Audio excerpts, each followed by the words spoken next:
ગરીબોની કસ્તુરી કહેવાતી ડુંગળી હવે મોંઘી થતા સામાન્ય જનતાનું બજેટ ખોરવાયું છે। હોલસેલ માર્કેટમાં ડુંગળીના ભાવ 40 થી 50 રૂપિયા પ્રતિ કિલો સુધી પહોંચી ગયા છે। 15 દિવસ પહેલા જે ભાવ 25 થી 30 રૂપિયા હતા તે હવે એક સપ્તાહમાં વધીને 30 થી 40 અને હવે તો 40 થી 50 રૂપિયા સુધી થઈ ગયા છે।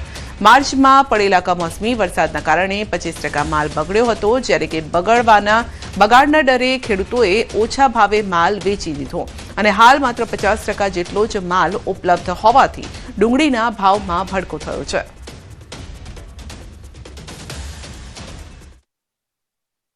ગરીબોની કસ્તુરી કહેવાતી ડુંગળી અત્યારે મોંઘી થઈ છે અને ડુંગળીના ભાવ અત્યારે 7મા આસમાને પહોંચ્યા છે। હાલ ન્યૂઝ 18 ગુજરાતીની ટીમ એ ડુંગળીના હોલસેલ માર્કેટમાં છે અને હું સીધા દ્રશ્ય હોલસેલ માર્કેટમાં આપને બતાવવાનો પ્રયાસ કરીશ કે હાલ હોલસેલમાં ડુંગળીનો ભાવ 40 થી 50 રૂપિયા છે।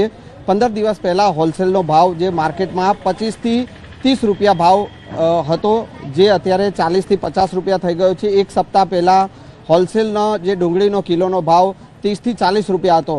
હાલ હોલસેલ માર્કેટમાં 40 થી 50 રૂપિયા ભાવ પહોંચ્યો છે। એની સાથે જે અમરજીતભાઈ પરિયાણી જેઓ હોલસેલ માર્કેટમાં જે ડુંગળીના વેપારી છે, અમરજીતભાઈ આપણી સાથે છે, તેઓ પાસેથી જાણીએ। अमरजीत भाई, क्या कहेंगे, क्या अभी दाम है जो प्याज का दाम है, क्या है? महाराष्ट्र से जो प्याज आ रहे हैं वो बिक रहे हैं 40 से 50 रुपए किलो। 40 से 50 रुपए की बाजार है। अच्छा, पहले 15 दिन पहले क्या सिचुएशन थी और अभी क्या सिचुएशन है? आज से 15 से 20 दिन पहले प्याज का बाजार था 25 से 30 रुपए किलो, उसके बाद हुआ 30 से 40 रुपए, अभी 40 से 50 रुपए है। तो क्या कारण है जो दाम की बढ़ोतरी हुई है और कहाँ से प्याज आते हैं?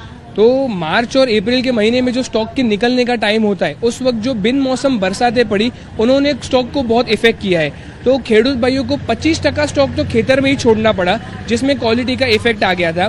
बाकी 25% खेडूतों को उस वक्त 1 से 1.5 महीने में निकालना पड़ा, जिसमें इफेक्ट आ सकता था आगे। और जो बाकी 50% है, जिन विलेजेस में बरसात का इफेक्ट नहीं आया है, वो अभी हमको देखने मिल रहा है। જે મધ્યમ વર્ગને જે પ્રકારે મોંઘવારીનો માર નડી રહ્યો છે અને તેમાં વધુ એક મોંઘવારીનો માર આ ડુંગળીનો ભાવ વધતા જોવા મળી રહ્યો છે।